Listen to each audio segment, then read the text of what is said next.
What is happening, everyone? You are into another episode of the Republic of Gaming. We are here with a very special episode. We have a special guest once again, and introducing the usual crew is Paddy Toner. What's the crack, lads? How are you, Paddy? Good, yourself? I'm good, man. Seamus Fanning. You're holding on to that one, Paddy, from the Oil Cast boys, are you? Yeah, I'm holding on. What's the crack, lads? Taking on, folks. Your beard is getting ever so glorious, Fano. Well, I've been working on it. You know, laziness is a really good help for growing a good beard, you know? I'm trying, but it's patchy. It's looking well. And our special guest this week is Celtic Throwdown's very own Brian Quigley. How are you, Brian? Yes, I'm not bad. How are you?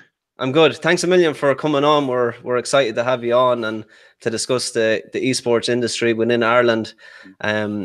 We're glad to have you. So first of all, we'll do a little bit of a round question just to get the ball flowing. And it's the what we're playing section. So Paddy, I'm going to throw it to you. What have you been playing this week? And let us know. Well, I've been jumping back into the Mega Drive Classics. I've been doing some Sonic, and I'd like to say it's hard. It's a lot harder than you remember playing. You get through it, and then you lose all your coins and you die. So that's basically what I've been at. How long is this game? That's what I want to know. Why does it never end? It never ends. Everyone's like, that's easy. Didn't they release DLC for the Sonic standalone as well? Oh yeah, Sonic Mania, that came out this week, yeah. £5, I think, for extra characters and new levels. So that's pretty cool. I think Fano was playing that. Were you, Fano? Yeah. No, I finished Sonic Mania during the week. But I'll get to that. Fano, what have you been jamming? Oh, I thought you'd never ask. I was playing Sonic Mania during the week. No, in all fairness, the DLC levels only came out there, I think it was yesterday or maybe the day before, and I haven't gotten around to them yet. But I've also been playing a bit of Crash Bandicoot. I did Crash Bandicoot 3. I streamed it there for the week. Had a bit of crack with it. And I did the extra level that they added into that, which is quite fun. But the bonus level in it is ridiculously hard, and it made me just rage and stop playing.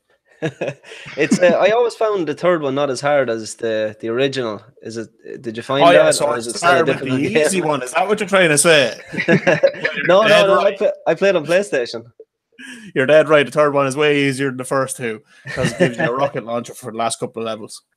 Sweet, Brian. What have you been playing? I'll skip the obvious one. I've been playing a lot of Destiny 2. I'm trying to hit maximum light level before the DLC. Oh, you're still rocking some Destiny. How are you playing finding a bit of Destiny? I actually think it's getting better. They've done a lot of patches, and every couple of weeks they have some quality of life patches, and it's gradually becoming like almost a full game. So like exactly the same story as the original one, is it? Yeah, they're pretty much identical. But the Taken King, that was great. It was a great game. It's gradually becoming more and more fun.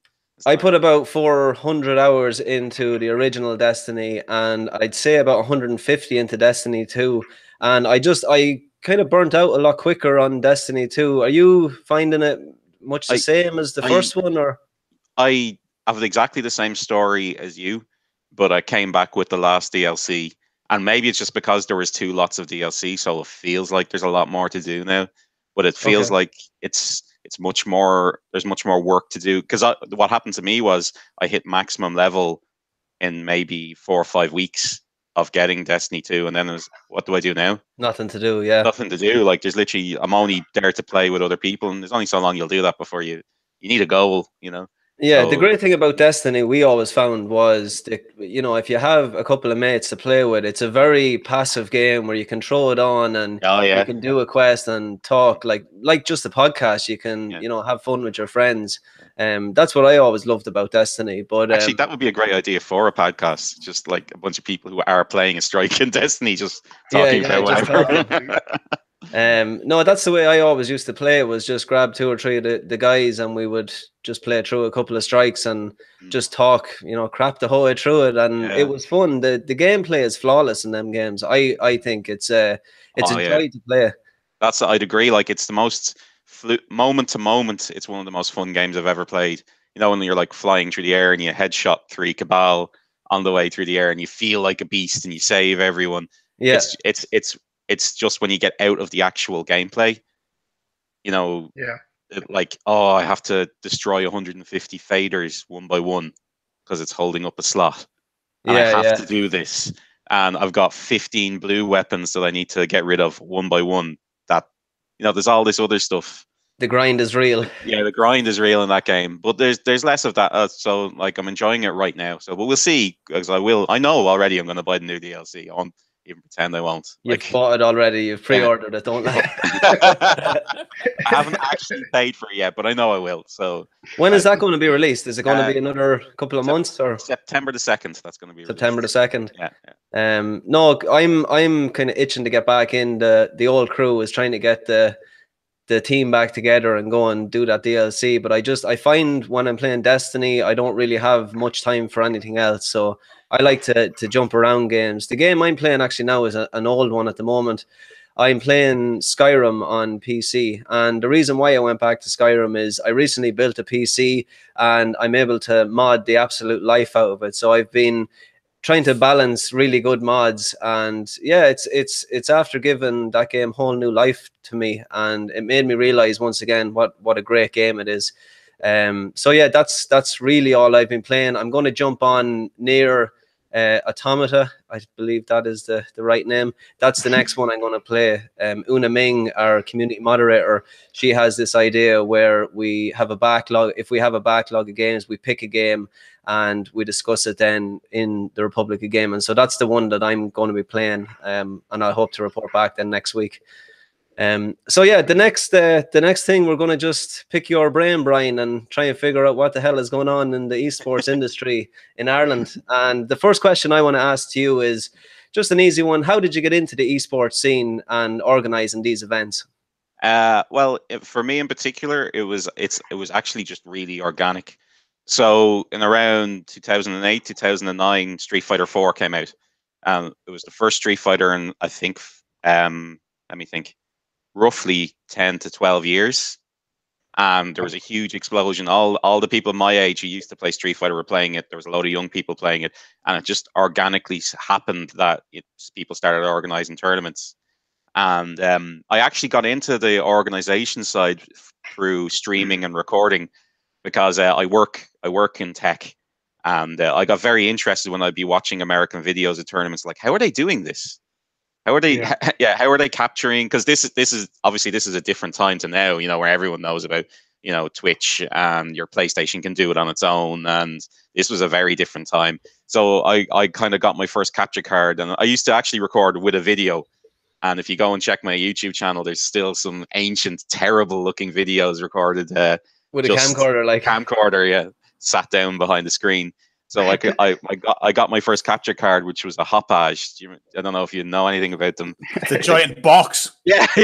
Well, no, it's about this big, but it used component cables. So there was huge cables going in, huge bunch of cables going out. What system was that on? That was 360. Okay, so that was the 360 was kind of the start of. Yeah. To be honest, it's the start of esports, was that kind of era of gaming anyway. So that kind of happened naturally, that it led to tournaments, and it was always probably going to be fighting games first, because way back before the term esports was even thought of, it was called competitive gaming, and Street Fighter was doing it. So you can you can go back and find videos to like 95, 96. B3 was the biggest tournament, which became Evo. Everyone knows Evo now. Yeah. But it was originally called B3. And for us, it was just really natural. And I became interested in streaming, which meant I was at every tournament, which meant that I might not be running them, but I'd always be behind the guy running and going, hey, you might want to make sure Mortal Kombat games get played, because we've only got 2 hours and the entire top 8 is left. And then it just became natural that, sometimes there wouldn't be many tournaments running. So I'd be like pushing the guys to, we need to keep regular ones going. And it just kept snowballing until eventually people were like, yeah, why don't you just run a major in Ireland? Like other countries. And we're like, yeah, why don't we? So, so me and the other guy who was doing a lot of the tournament organization at the time, we did that together. The first Celtic Throwdown, which has now led to us we're on the official circuit.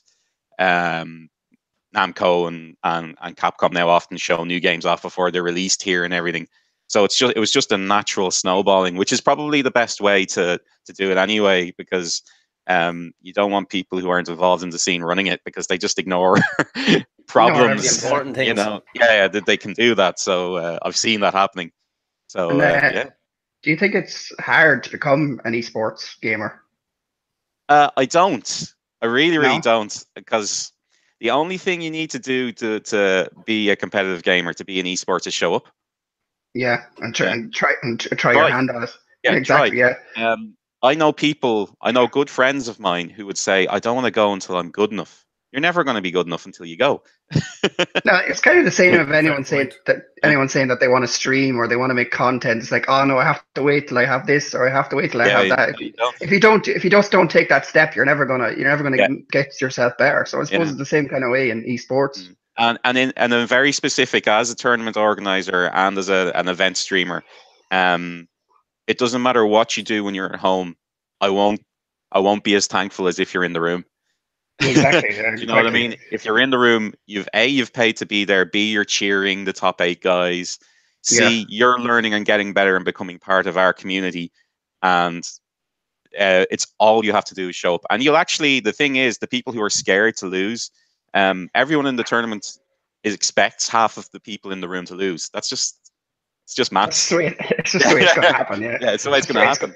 Half the people are going to get knocked out. No one's going to think any of the worse for you. And actually, you'll get better, because the one time you sit by a guy who's a nice guy and you're playing him, he'll go, yeah, you should block more, or you shouldn't dragon punch so much, and you'll gradually start learning that way. So the hard part to becoming part of an esport is literally just getting over that really scary moment when you walk into the room for the first time and there's loads of very serious looking people playing games. That sounds like an awesome buzz, though, walking into a room like that, and it's just, people are there to play video games at a competitive level. I'd actually love to throw my hand at it, to be honest. Maybe the Republic of Gaming could have a presence at one of your events this year. Like, I mean, even if you just wanted to see it, like I often invite people along just to have a look if they want to, so that wouldn't be a problem. Like, but we actually, myself and this guy, I did ask some new people, like, what did you find intimidating when you walked into the room? So we would often have music playing, just so it's not walking into a room with clack, clack, clack, clack, clack, clack, clack. Yeah. You know what I mean? Don't talk to me. Yeah. Try to make the room feel a bit more friendly that way. And some of the really serious gamers don't like music playing in the background because they want to like hear exactly what the game's doing. Like, here's your headphones. It's not a problem, you know. But like things like that, and a nice big projector screen so you can see the main game from anywhere in the room. Little things like that really help. So would you want to come along? Absolutely. No, definitely. I'd love to go personally to see it, because it's a scene that I don't really know too much about, because I just never had the opportunity to go to a competitive gaming event anywhere in the world, let alone Ireland. And to hear that it's becoming big here is such a fantastic thing. I think people listening to this show will, young people want to get into that scene. People are at home playing games for fun. Why wouldn't they want to just jump in and do it at a competitive level? I personally would be very interested in going down and seeing. You don't do any FIFA tournaments, do you? we have done a couple in the past. We chance our arm at anything console-y, really. What games is at the minute are you running for competition with? Our specialty is fighting games. Yeah, and always has been. So the really big game the biggest one it's looking like at the moment for CT this year will be Tekken 7. Nice. My little brother loves it. Yeah. Well, we legitimately have one of the top 16. Yeah, top 16 players in the world in Ireland. A guy called Fergus. And beating him is like a mark of honor in the Tekken community. Someone comes in with like roses and stuff for you if you beat him. It's like pretty much. And all.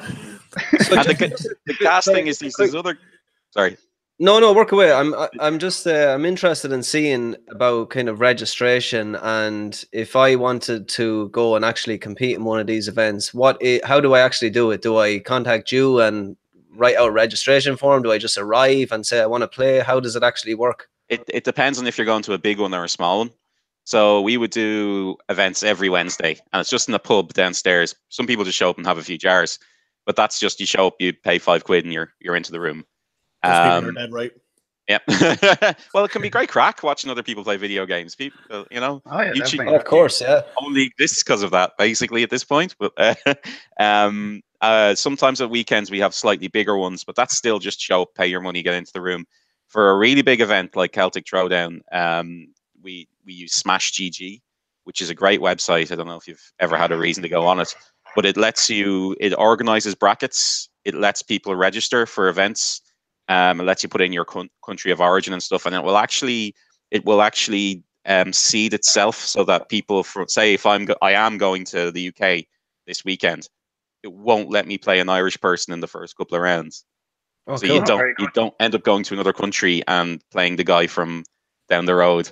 Yeah, Your mate. Yeah, here, mate. So if you actually go onto the Smash GG website and search for Celtic Throwdown, it will take you to the registration page for that tournament. So that's cool. Yeah, it's really good. Yeah, sounds like a big help. Oh yeah, it takes out so because back like the first couple of years we were literally pen and paper. So you'd have to use Eventbrite or something, and then literally take the list and then put them into some form of bracket program. So you'd have to a hat. Hats sometimes. Like, oh, it was nightmarish. That's a long time in the past. I'd say there are some awkward situations that some guy shows up with like a fight stick and everything over his shoulder, looking like he's going to wreck the place, and there's like, you haven't registered. That's happened. Yeah. Registration closed 2 weeks ago. What do you want me to do? You're right, mate. Yeah, you're done. Or people who show up 4 or 5 hours late. What do you mean? I can't play. The rest of the bracket's done, dude. There's grand finals playing over there. So things like that do happen. Everyone brings their own fight stick and stuff to the. You do, yeah.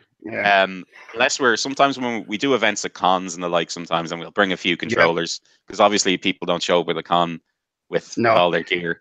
But it's a bit like your lightsaber. You have your own controller. Yeah. Is that stuff moderated and stuff? Like, is there certain things that people can't have and stuff when they bring fight sticks and things like that? Yeah, there is. It's fairly loose in general. Like, you can modify your stick most ways that you want, but if you're using auto fire, that effectively means you can hit any combo in the game. And for example, Street Fighter will be down to 1/60th of a second in accuracy. So obviously that's not something that a human being is guaranteed to be able to do every time. So it's effectively cheating to use auto fire.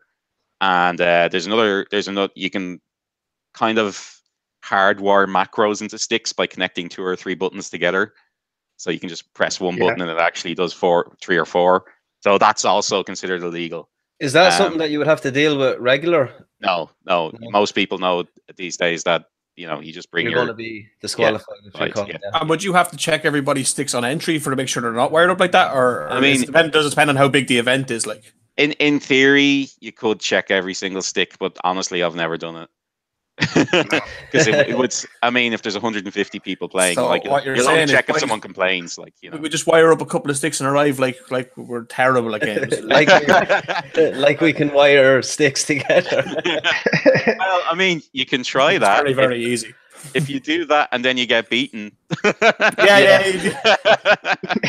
look like a right prat then. So just to go on to the commentating side of things, is there much preparation that goes into actually commentating at one of these events, or is it just you just kind of throw your hat at it and go for it? Well, if you want to be a real commentator, you have to do the work. You have to learn. Well, as I said, I do actually do a lot of commentating for fighting games, especially Street Fighter, and you do have to learn like frame data and strategies and what characters are doing and why they are doing certain things, so you can explain them. But I did a little research into the different ways that people do commentary and everything, and there's more than one way you can do it. And I don't know, does anyone watch wrestling here? Yeah. The concept of play-by-play and color in commentary. So I believe it's in one commentator doing one thing and the other's doing another. One commentator says what's happening technically. Usually he's the face commentator, the good guy commentator. And the other guy is providing color, as in he's going, ooh, and ah, and get him, and all that stuff. and that guy's usually the heel, the bad guy commentator who's up for the bad guys. But if you're a good color commentator and you have a good play-by-play, someone who really knows their stuff, you can get away with not knowing your stuff. By telling the story of what's going on. You can be like, oh, these two guys have played. Player one always beats player two. This is player two's chance of a redemption. Let's go. Let's see what he can do. Has he learned? Has he, you can build a story so you can get away with it. Poor guy gets slaughtered again. Yeah, well, that's still a story being told. Tournaments are always a story if you think about it. Yeah. Like 16 people enter, one person leaves. So there's always a way to come up with a story. But if you were saying to me, how does someone get into commentating? You do want to watch good commentators and learn what, when they bring things up, learn the kind of strategies the professional players use. You don't have to be able to do them yourself. You just have to be aware of when they're happening. But most importantly, again, would be to go to events and help out the streamer and get yourself known and say to him, listen, at the start of the tournament or the start of the event, at the preliminary matches, do you mind if I hop on and just try it? And in most events, the streamer will just go, yeah, sure. And he'll actually be glad for the help because no one wants to do the early points. Everyone wants to do it when the two famous guys are playing at the end. No one wants to do it when the start and off point. Yeah, when Deco and John from down the road are playing. No one wants to do that one. When the Republic of Gaming guys go in and get bet. I was actually, we were actually 8-bit conference last year. I think you guys were running you were there. I remember we set up the GameCubes and we were playing Smash Brothers. And a couple of guys came in with memory cards, and they had all the players on the memory cards. I was absolutely shocked. I was like, because my brother was on to me, he said, you're going to have tried all the players. And I was like, how am I going to do this on 4 consoles? Or, I probably could have done it with copying the memory cards, but they all had their own characters ready to go. I was gobsmacked by it. Yeah. They'd be some of my guys, but they'd be the Smash players of Ireland. Yeah, they were brilliant at it. I wouldn't try and play them anyway. Yeah, they're very good. Again, there's several Irish Smash players who would be considered pretty good at international level. So it's mad that it's a very good game. It's mad that it's still going so strong as well. Back in the GameCube version and everything. Like a lot of old games, it's deceptively complex. Definitely. Super simple, but actually some of the wave dashing stuff and ledge guarding and all that. Even myself going back to play Street Fighter there on the SNES, and you're trying to get through it, and you're like, how can I not get through the third person in this game? That game is insanely hard. People don't realize. I've been playing Street Fighter consistently for a decade now, and I still struggle to finish. It's so hard. Wasn't there one you have to unlock a character at the end? You have to beat it the whole way through without losing. How is that even Super possible? Turbo, yeah. It's not technically impossible, but it's very unlikely. I definitely couldn't do it anyway. I tell you that.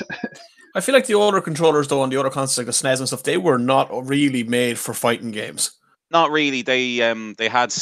This is getting a bit technical now, but the old pads used to use leaf switches, which are just like 2 bent pieces of metals that touch, and when they touch, it sends the signal. Whereas newer sticks have and newer pads have micro switches, which is like it's an actual circuit. Yeah, and that's why when you hear a stick being rolled, it's got that clunk clunk clunk clunk clunk clunk sound. So the old pads really weren't up to it. The Hadouken wasn't. It was quite hard to do on a SNES controller. It was easier on a Sega Mega Drive controller, though. I think the Mega Drive pad was just better. Yeah, the pad itself was better. I always thought so anyway when I was a kid. Yeah. So the next one is a little bit on the opposite side of positive, but how do you deal with the toxic kind of community within the esports industry, or is that something that you need to deal with in Ireland just yet? I think so far we've been very lucky in Ireland. Yeah. But it is out there. You have to. So I've done YouTubing a long time as well as part of this. So I've been exposed to the wider kind of more toxic audience, whether I like it or not. And I was also a moderator on boards.ie for a very long time, and I kind of learned a lot of lessons about how to deal with toxicity and trolling and everything. And a lot of what I do is, well, actually, firstly, you got to realize that no matter how big or small you are, about 10% of people that you meet are arseholes. Yeah, That's true. That's just a fact, right? So if you continue to expand, you're still only getting 10% that are arseholes, but there's a lot more of them. So you've got to develop a mental strategy, or at least a discipline to either deal with them or ignore them. But what I like to do is to shut out their oxygen. So if someone leaves a nasty comment on the YouTube channel about a player, and when I mean nasty, I mean properly nasty, and I've seen plenty, I just get rid of it. I just ban them, and there's no discussion, there's no talking. If you act like that, you're detrimental to my scene, and you're detrimental to these people who are my friends. You're gone. Yeah, That's straight it. ban. Yeah, Straight with them. Yeah. That's kind of the way we run Republic. Is any of that stuff we just ban straight away, no discussion, and it seems to be working fine at the moment. We have a really good community in the Republic of Gaming where the toxicity isn't there, and maybe it's because Ireland is not new to the gaming industry, but as a mainstream thing, it is. But no, we have the same way of doing things as well. But no, I don't know why it's not as prevalent here at all. because we're Irish. maybe it's just that. Like, I mean, I think Irish people are just generally more about having the crack. So if we're not having the crack, we're not even going to get bothered with anything. We're like, it's not grand. That's true. Yeah, I just want. Well, like, I mean, we have got kind of a unique history dealing with stuff. Without going into that, but maybe that is actually an influence on it. Like, but for people who don't think it's important, like if there's a few guys who are preventing other people from coming to your events will die. So you have to take stand on it. Like, take action. Yeah. So I'd say it'd be worse if it was at the events themselves. If there was people being toxic and throwing the stick across the room or something, getting mad or something. That would be. Well, people do get upset. Yeah, and that's part of competition, you know. Like, But I like to say, and I've said it to a couple of people, it's not that you get upset. People don't judge you on you getting upset. People judge you on what you do after. Yeah, exactly. Yeah. So, like, I've gotten upset with myself and walked off without shaking someone's hand. And I usually go back and say, I'm sorry. I was just, that's human nature. It's going to happen. Because I say, But if someone makes a mistake and then they continue to make that mistake worse and continue saying bad stuff, that's becoming a problem. So you have to kind of take them aside and say, chill out, or you're round bread. But really, that doesn't happen very often yet. So and how far do you think esports has come in the last, say, 4 or 5 years in Ireland? In Ireland, it's definitely rocketed ahead. So it basically didn't exist maybe 8 years ago. Now there was always. Ireland used to have a lot of Quake players way back in the Stone Age. Nice. Ireland had a lot of strong Quake players, and we were actually very good at Soul Calibur 3, I think it was, like a random mix of games. But there was always a few people who were involved in this. But in the last 3 or 4 years, you've got us as one, as we're called. You've got Raid, who are doing a lot of the League of Legends stuff. The CS community exist and attend tournaments, but they don't seem to have an organizing force in the same way a lot of other communities do. And I can see a lot of little. I don't want to say little. That sounds insulting. But there's lots of community-based organizations sprouting up in, say, Galway or Donegal. Looking after various different games in little areas, and it's definitely moving along quick, but at this point, I'd really like to see some action from the other side. So what I mean is, for example, last year, Celtic Throwdown, there was maybe 30 to 40 people from other countries who came to Ireland just to do this. And there's no government sponsorship or help in any way going on there. They wouldn't. And we actually went and asked them. So it doesn't matter if I think they just dismiss it because it's games. And things that happened like GameCon and that 3 Arena thing, they're using up all the good sponsors that are out there for what are effectively events where someone comes in from another country, makes a huge mistake and leaves. Yeah. So the next step for esports in Ireland, you always hear good things about the guys organizing Raid. You always hear good things about us, I hope. about on an organizational level. I think the next step is that trying to convince sponsors and the like that this is a thing that's really happening in Ireland, and it is the future, because it is. Let's be honest. Definitely. And it's we need to figure out a way to convince the sponsors that they need to support the right people now, because because it is actually hurting Ireland when they support the wrong ones. I reckon GameStop's never going to sponsor anyone for the next 5 years, probably because of what happened with GameCon, and I can't blame them. GamerCon was a big letdown, and it was it's affecting all the cons. It's affecting all the gaming community. It's affecting everyone. As I said, it's not as bad as last year. It was 3 times really worse. It was really bad. I'm an organizer 8-bit myself, so we're getting messages saying, "Oh, this is another GamerCon. These are associated with this. These are associated with that." I wasn't even at it. I couldn't even tell you who ran it. I know he ran it into the ground. He left the country again. That's all I know about him. Yeah. Well, I was actually contacted by a guy because I was on Facebook and I was on board saying, like, people were coming up to me and asking me, "Was that me?" Yeah. And they were saying, "You have legal grounds. Your reputation has been damaged over something that you spent years working on. You have legal grounds to go after this guy because he's done so badly." No, I don't know if I do or not. There's just some random guy on Facebook, but it was a real, personally, it was affecting me. That was so bad. It was affected a lot. Like, even the likes of their All-Cast Irish Gamers, they were asked to go to it, and they nearly had to change their name after it because they got into it and they were promoting it. So like, everyone was blaming anybody that was at our end to do with it. Like, it was a bit mad. I don't like, the community kind of has to relax a little bit and not know that everyone wasn't a part of it. They have to move on and let the game community grow. The problem with that is it wasn't the community understands. Like, all the fighting game lads, no, I have nothing to do with what the people exactly. It was the mainstream. Yeah, it was mammies and daddies bringing 2.4 children along for their first gaming day out. And it was raining as well, and everyone was stuck outside with their kids, and it was just a nightmare day. And it turned. I believe that GamerCon turned the mainstream gaming industry off in Ireland for, like, it's definitely done it this year, because there is maybe 2 or 3 events this year. Last year there was 5 or 6 events. Like, there was just an outburst of events last year.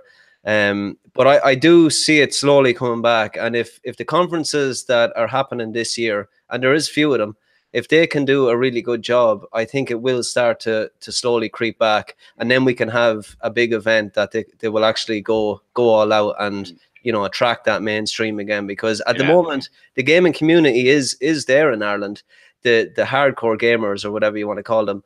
But when the mainstream get involved, that's when it becomes that's when it blows up. Yeah. And like, it's a pity that it was that event that everyone decided that they wanted to go to. Yeah, because there was several other very good. Like, I was at nearly everything last year. Player Expo now blew me away. I thought that was so well run, and there was nobody there. And I was involved somewhat in GXI as well. And, like, I mean, all the feedback we got was great from that, but the numbers weren't phenomenal. All the cons got hit last year big time. I think, not related really, but Erdicon passing away, Erdicon stopping as well. That was 2,000 or 3,000 every year would go to Erdicon, and that was kind of like the shining standard of the anime convention scene, which was attached to the gaming scene. So I think that going actually has hurt a little bit as well. A couple of people mentioning Ericon in the comment section. Rest in peace, Ericon. Yeah.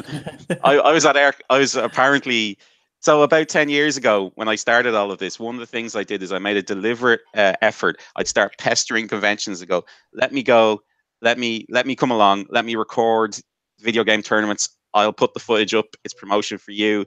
I'll do it for free. Just let me in.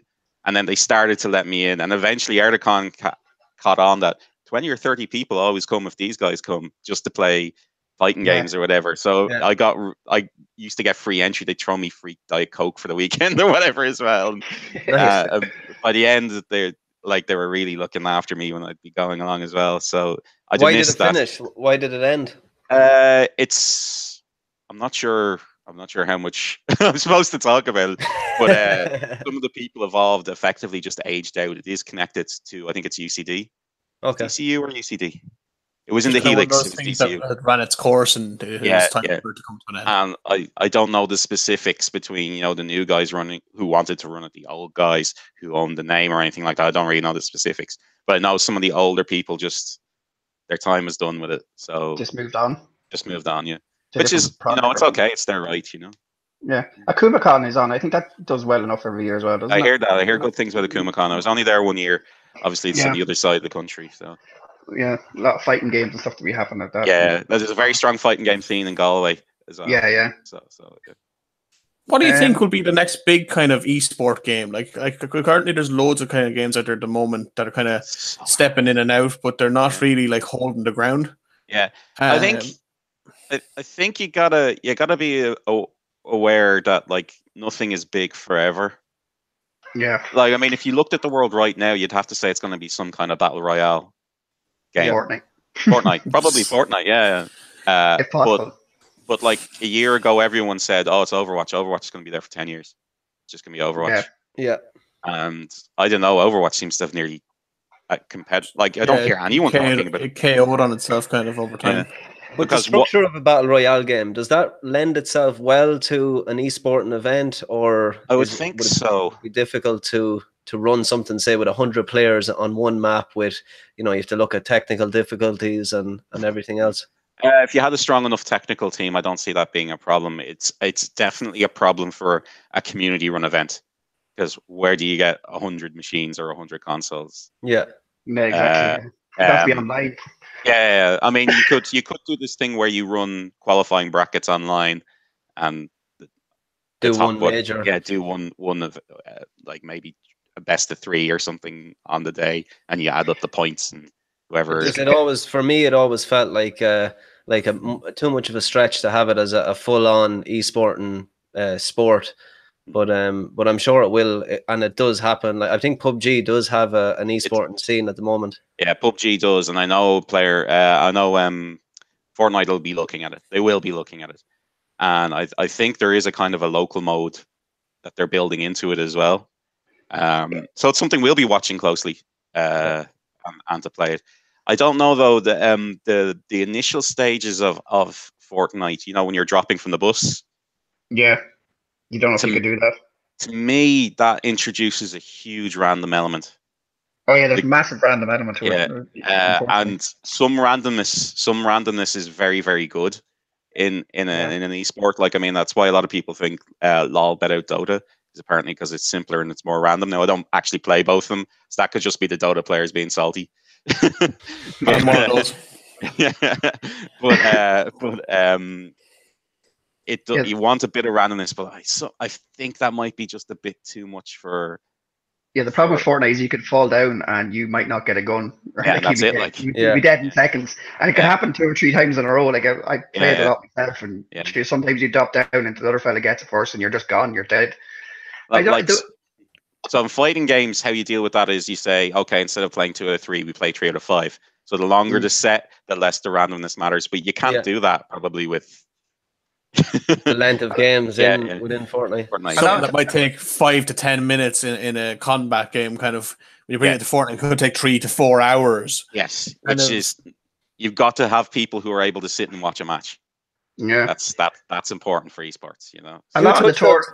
You touched on something there about a technical team that you have. Is that's obviously how you deal with technical issues? Has there ever been a major, cut off of internet or anything that happened like that at one of the events that was just how would you deal with something like that? Well, I'm lucky because I work in software, and the guy I work with has worked in both software and hardware.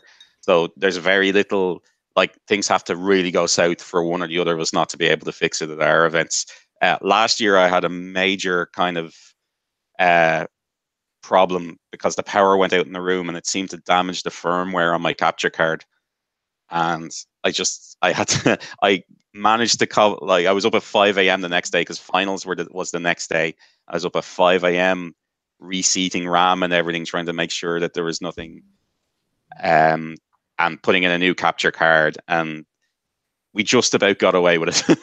Panic managed stations. Panic stations. We did manage to stream it, but it actually, like, I was so tired because at a really big event, it's not just the hours that you're there in the room. Like, you've got to set up, and we're physically putting the stage together. We're putting up the public announcement system that the sound is going through, as well as all the streams, and putting all the consoles. So by day 3, you're exhausted, and then if you have to get up super early for some reason on the 3rd day, but back to your real job. But you just got to stay calm and try to do the best. At some point, and I have seen it happen in big events, some point you have to say the people in the room paid. And the show must go on. The show must go on. The people in the room paid. Deliver them the best experience. And you will, and you will get, talking about toxicity, the entitlement of people to see an event that they didn't pay for on Twitch is massive. Is massive. You have no idea. And like, if there's any kind of like, the sound's not great, for God's sake, why don't you donate a few quid so they can get a new microphone then? Exactly. Without being smart, it's being delivered to you for free. And most of them lock on, so you're not even getting the ads from us. Yeah, exactly. But that's an opinion that maybe not too many people would share with me from my experience of doing it. Like, it's like that thing. I don't know. Any of you play music? Yeah. Have you ever had an experience? I've played a few hundred gigs. That experience where you play your heart out at a gig, and you've been jumping around, you're sweaty, you come off the stage, and all you want is a drink. Anything, just a drink, and some guy gets in your face and starts telling you all the mistakes you made. Well, I used to DJ, and I used to have what used to happen to me was people coming up and requesting music that, like, at a gig that say was playing, say, electro, and people were coming up, a girl would come up and say, "Oh, can you play Rihanna?" And then she despises your guts because you won't play Rihanna. But it's kind of like, it's people who haven't been in that position don't understand it's a really kind of downhearted feeling. Fano plays live as well. I'm sure you've had it a couple of times, Fano. You get more people, like, because I sing in a band and stuff like that. You get more people afterwards to be like, "I told you halfway through your set to play this song, and you didn't play the song." And you're like, "It's not the way it works."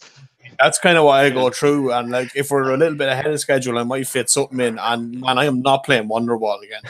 I've been there. Any more questions for Brian, lads?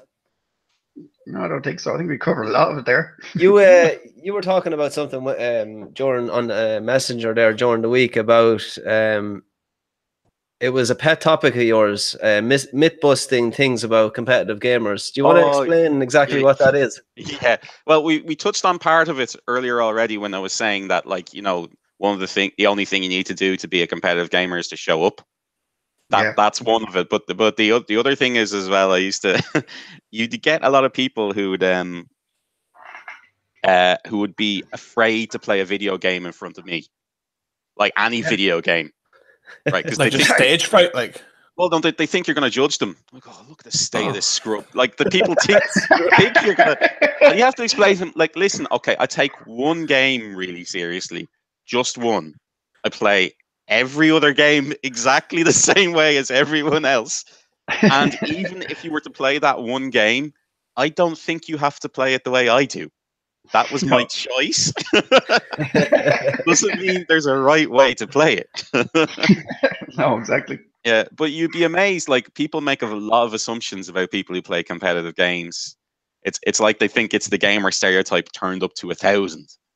And it's just really, it's not true. It's something that, a bunch of my friends and I do together to wind each other up usually.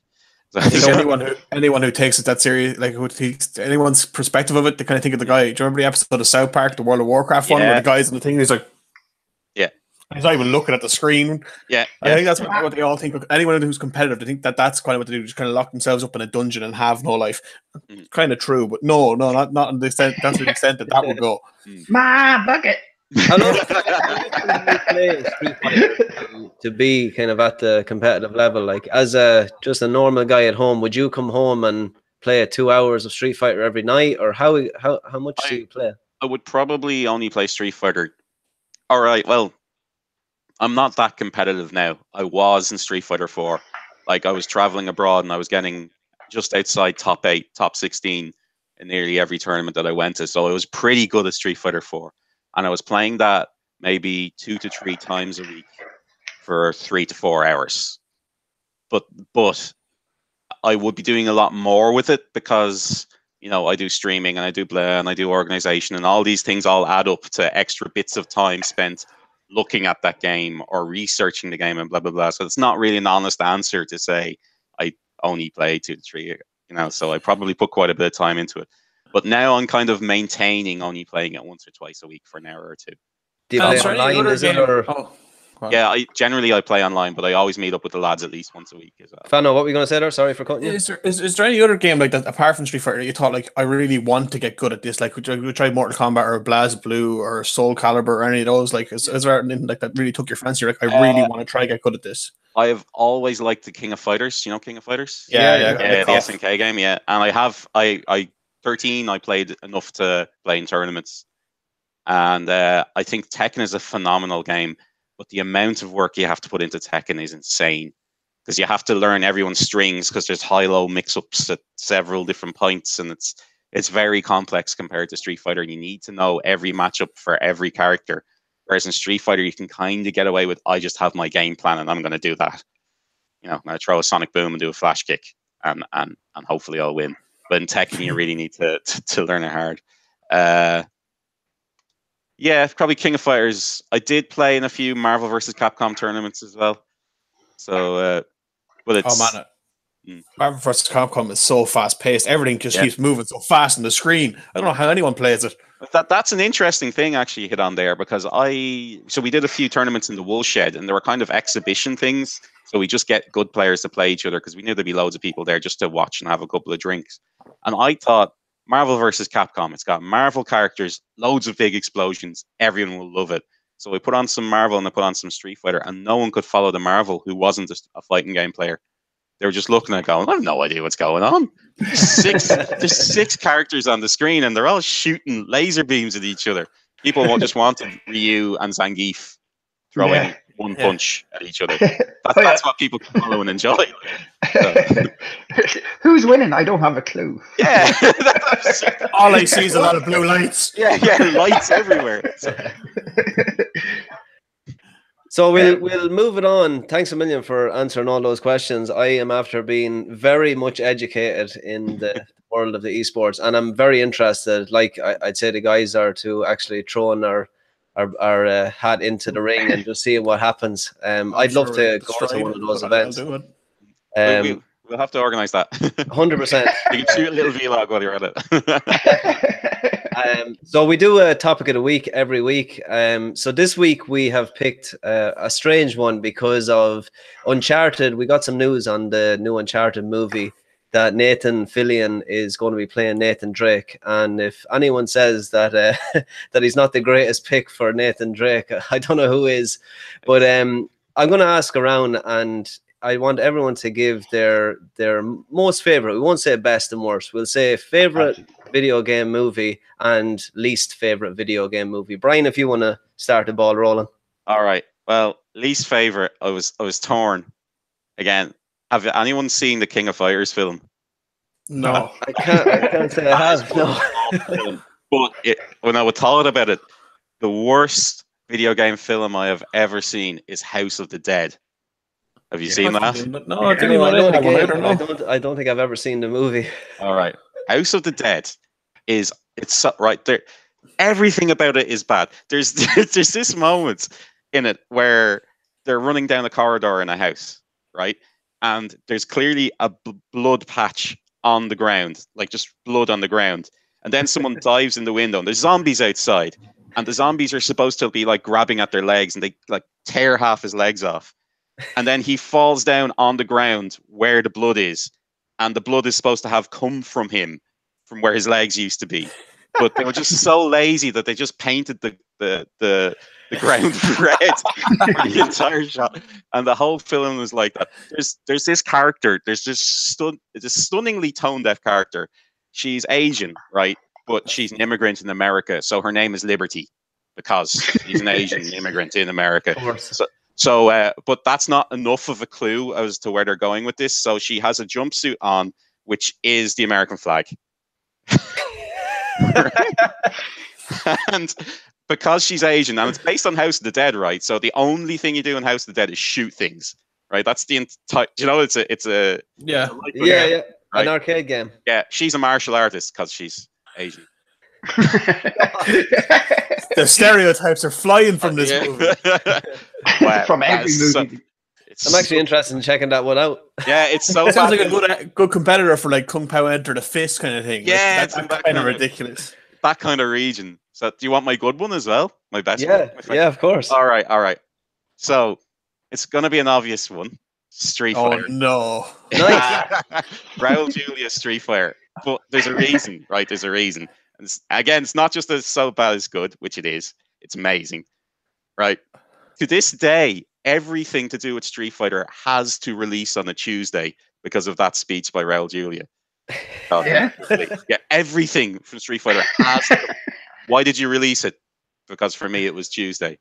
But the real thing about this film, why this film is absolutely is amazing, and I only saw this recently in a video, and I realized that's true.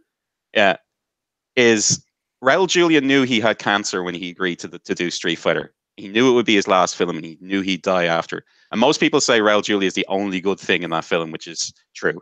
He's the only, like, he's so overblown. But the reason he picked Street Fighter to do, he was just coming off Adam's Family Values. He was a huge hot property. He could have done anything he wanted. He was at home looking through all the offers that he had, and he was mentioning to his two young kids. And his son saw he had a chance to be M. Bison in Street Fighter and went nuts. His son, who didn't know he had cancer, he said, "Dad, you have to do that. You have to do that." So the only reason he did Street Fighter as his last film, as his legacy, is to give his son a laugh. And to me, that's fucking amazing. Sorry. That's awesome. That's brilliant. Yeah. So I can't watch that film. Is also incredibly funny and has a really nice story to it. So that's another reason I think that movie's kind of funny in a sentimental kind of way is if you're reading about Jean-Claude Van Damme and like everyone that says on it, he's absolutely coked up to the eyeballs the whole way through it. Yeah, he's like a robot. Have you ever read? There's an article on Polygon about the making of that film, and the fact that it actually got made at all is incredible. Literally brilliant. Everything that could go wrong did. From the fight director couldn't show up for some reason, so Jean-Claude Van Damme just made up those fights on the spot in the film. Yeah, Capcom signed a licensing agreement with Hasbro that Street Fighter was taking over the G.I. Joe line. So the entire film got rewritten to be a toy advert for G.I. Joe, which is why it's all tanks and Guile leading America. Like stuff like that, and it's consistent throughout the. They didn't know Raul Julia had cancer. He just showed up and went, "Yeah, so I'm not doing any fight scenes." No, I can't. I can't. Yeah, I'll tell you why, but I can't. Yeah. So just the entire story behind that film is insane, and it's well worth looking up. Like you won't believe. No. Anyway, Fano, tell us your most favorite and least favorite movies. Well, the least favorite one, there's a few that could enter that category. Probably I think it's probably because it's the one I saw when I was the youngest. One of my most favorite movies to do with video games was the original Mortal Kombat movie, but that's because literally at the time it was fucking kung fu fighting, and I knew all the characters' names, and I was waiting for them to do certain moves. And Scorpion looked terrifying in that movie, and the theme tune.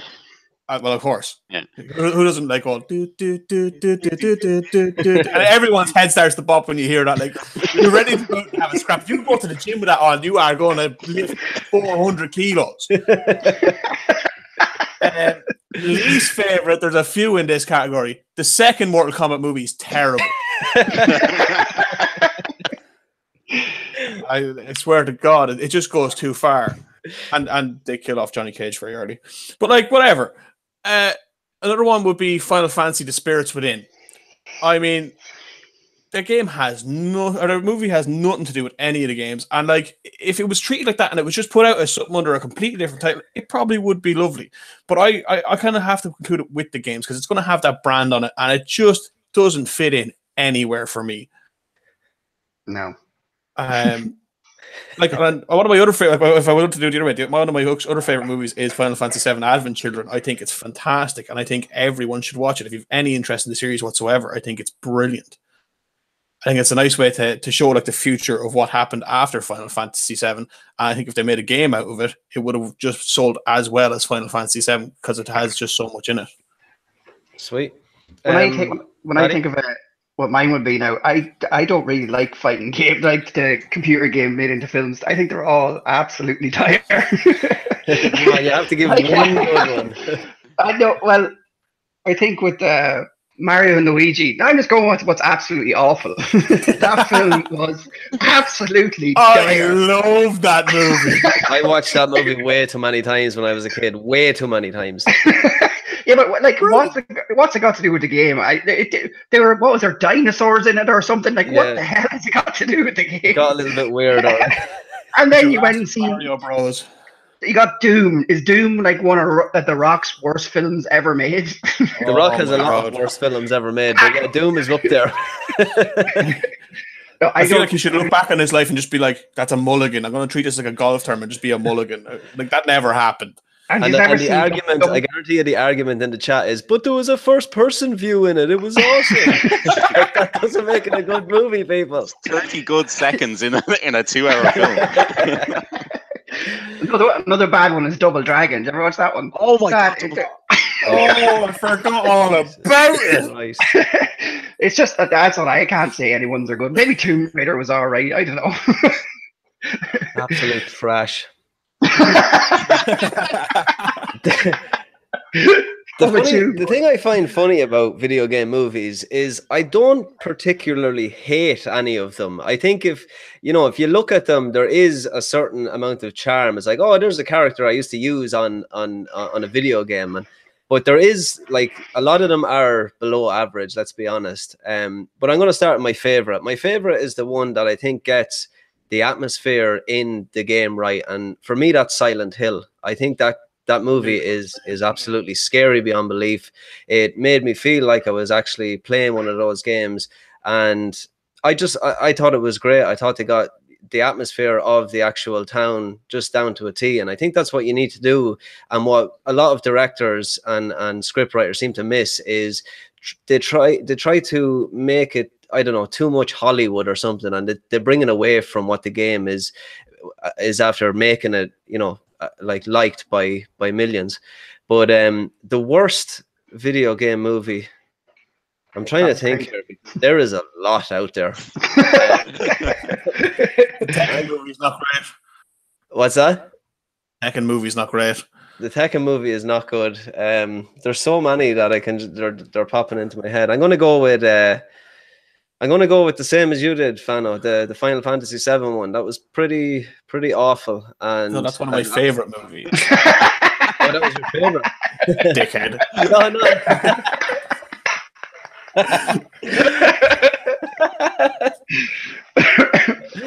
Opposite attract, please. Well, if we're going to go on Final Fantasy movies, I thought Kingsglaive was exceptional. I thought it added to Final Fantasy 15 brilliantly. I thought it actually made that game better, and not a lot of video games movies make the game better or because the game's not very good. Well, I'll argue with that as well. I think 15 tried to do a lot different, and it does have a good story there if you want to get the movie, the game, the book, the fucking comic books, the coasters, the cups, the everything else, the t-shirts. You get endorsement fees out of this or something. Like, you promoting these, like, these boys paying you on the side here. Final Fantasy 15 is the greatest thing to ever happen. Yeah, Square Enix. Yeah, Square Enix is on to me here. They're emailing me. Yeah, but they're mine. So that's it. That's crap. That's it. They're all terrible. They're all terrible.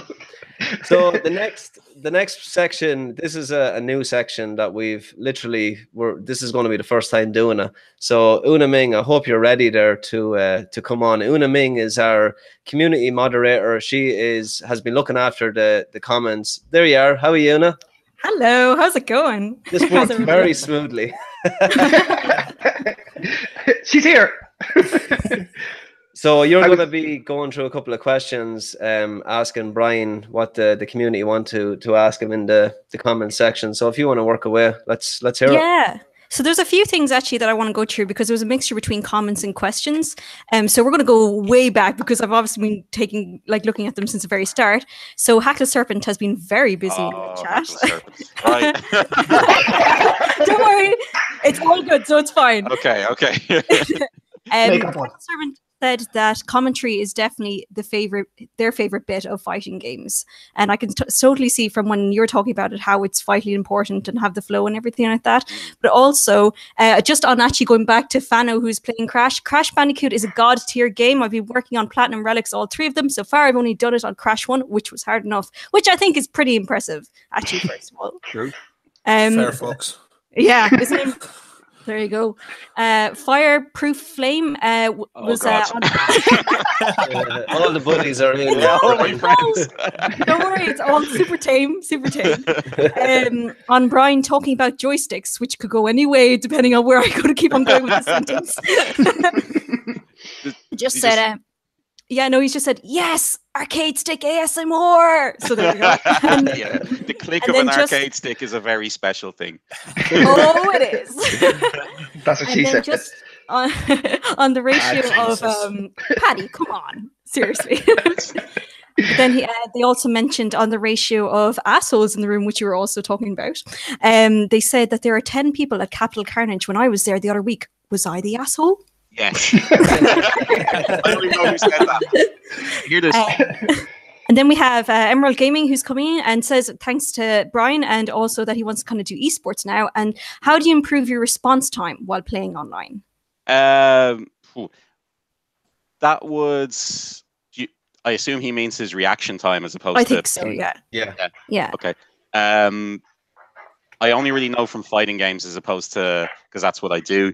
But it's actually, you do things like you set a random response on a training dummy and try to do the correct response. So like if you say block or don't block, and if he blocks, you don't finish your combo. If he does block, you finish your combo. So you can actually train yourself by having a random response from a training dummy. That's how I do it. Or another thing you can do is to actually train your brain to expect responses. So say if you're sending in a different type of game, you might be sending a lot of firepower to the left to make someone think to go right. So you can actually kind of cue it up in your brain that if he goes right, I do X. So you kind of have to learn to train your brain to be thinking 2 or 3 moves ahead. So they're the two things that I do anyway to get myself to respond quicker. And it does actually work if you after several years of getting beaten down horribly. Oh no, several years? Normal people like me can't even train their brain to get up and get dressed in the morning half the time. You'll be amazed. Like one thing that's really, really good for improving your reaction and your precision is playing an instrument. Any instrument. Makes sense. Yeah, makes sense. It's exactly the same muscles, the same part of your brain.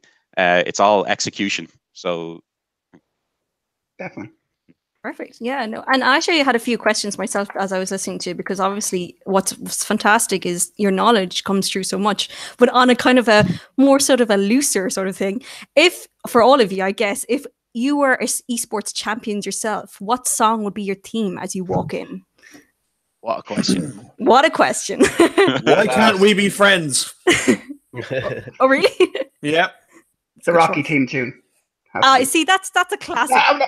That's when I used to be fighting. That's what I come out to. So I'll do it the same way when I was coming out to esports event. Come on, Paddy.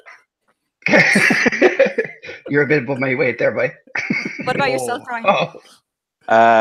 Well, you see, I should say the Guile theme. That's what everyone who knows. Yeah, that's what everyone will be expecting. But if you can have any song from like rock and roll history, yeah. See, that's a different question, isn't it?